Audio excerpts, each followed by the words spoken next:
tell us what is the difference between bodybuilding in the 80s versus now? Well, the guys now are so much larger than they were during the 80s. In the 80s, you know, of course, I patterned my physique after what Arnold looked like, what Robbie Robinson looked like, Frank Zane. You know, the different style of physiques had to, you know, it was always about balance, symmetry. You had to have a nice, small, tapering waist, and everything had to be in balance. And if we were of the mind that you never sacrifice balance and symmetry for size. You can come up with a combination of both. Perfect. So that's what I see that's a lot different now. You know, the waist don't taper as much. You know, you have a more thicker waistlines, you know, also much thicker glutes. And so the base is totally different. But then again, beauty is in the eye of the beholder. That's what bodybuilding is saying we want now in this era, and that's what it has. You know, my era said something different. So, you know, but believe you me, I realize the guys that work hard and they look great, and I wish them all the best. It's just a different era for a different time. I guess some people thought, here I am. I walked into Mr. Olympia. My heaviest weight was, I think, 254, maybe 256 in Rimini, and that was very big. And a lot of people thought, well, maybe I wasn't as sharp and so forth. But now, there's nothing to think about now. 250 is everybody walk in it that way, but it's changed quite a bit. Absolutely. How about the supplementation? It's got to be way different now. Well, you know something, it is different. There's so many different things out there. You know, with the supplement revolution, supplementation has gotten so much better now. You know, the science that has gone into it, just like physiques has gotten bigger. Well, that's because supplementation has gone to the next level too. So that's a big benefit. That's a big plus. You know, what I took, what I learned from bodybuilders before me, and we moved forward in information, and I became better and bigger. Well, guess what? The guys today is taking from what I've handed down, the guys during my era, and taking it to a whole nother level too. So it gets bigger, so it continues on, you know. Absolutely right. We got to talk about your back. You were known for the, you know, one of the greatest, if not the greatest back in the history. How did it, like, is it genetics, or did you work hard on it? Tell us about that. Basically your back training. Right. Well, it took a lot of hard work, you know, and the approach was foundational. When I say foundational, I studied the workout routines of some of the best backs in the business. And during that era, I think the best backs in the business was Robbie Robinson. It was Roy Callender. It was Franco Colombo.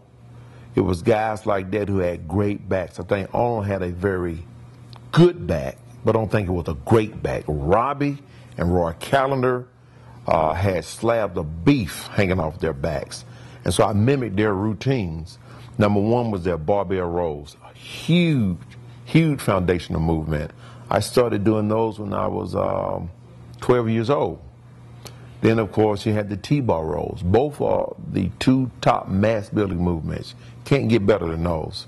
So those were always two consistent movements in my workout programs. Then, of course, you have your chin-ups or your pull-ups for width. Also elongating the lats, adding thickness to the middle of the back. Very good movement. Then, of course, you got your one-arm dumbbell rows. Excellent for isolating, bringing out more quality. Then you have, of course, your cable rows. Very good when done properly. Has to be done properly. So I really pride myself on those particular movements. 4 movements. You have your pull downs and your chins. You know, I would alternate those from one workout to the next. Then, of course, always barbell rows. Then you have T-bar rows and one-arm dumbbell rows. I would alternate that one from one workout to the next. So that was pretty much my back routine. I make sure I always got a great stretch, you know, doing the negative part of the movement, then explosive doing the positive part of the movement.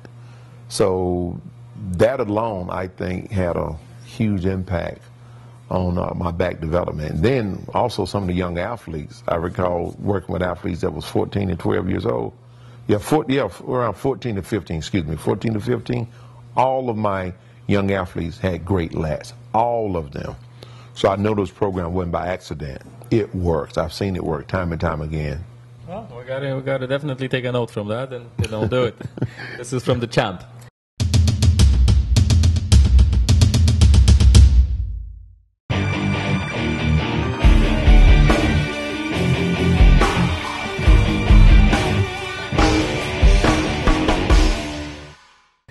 Let's talk about your competitions. Who was your biggest competitor in those days? Well, I tell you what, never knowing what the judges were thinking, I always tried to get better than my last competition, you know. I always felt that being super big wasn't the main objective, but having good definition, good quality always was.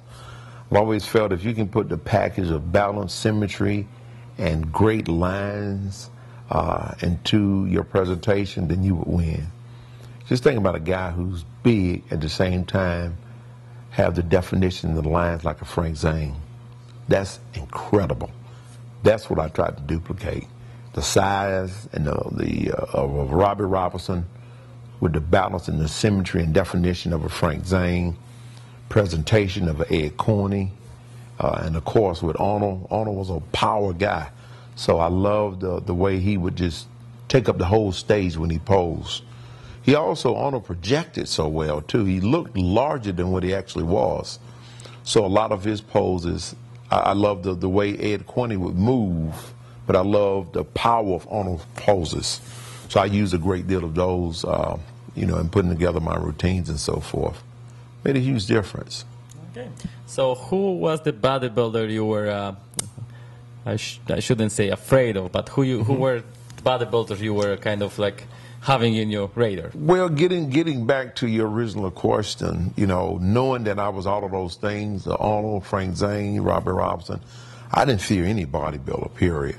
I always worked to be better than I was the last time. That was always my goal. You never can go into a competition to compete against anybody. You can't. You have to take your package, make it the best that you can possibly make it, and the chips will fall where they may. You notice every time I walked on stage, I was smiling. You know, the pressure was off of me because it was then up to the judges to decide what they wanted to see that particular Olympia. So, you know, it was a great competition. You had Lee Labrada. Lee was always great, always trying to be the best that he can be. He never competed against me. And I feel Rick Sperry never competed against me. They took what they had and became the very best that they could be. You can never compete against anybody. Dorian Yates, for instance, my last show going in, Dorian was the first, I would say, not the first. Mike Christian was a big guy, but Dorian was larger. You know, so going into a show with Dorian Yates, I, again, brought the best package I can bring and hoping that the judge would say, I like what I see. Apparently they did. And again, whenever you put a great set of lats, a sweeping waist, great pecs, side chest, double bicep, poised presentation, it's hard to beat that.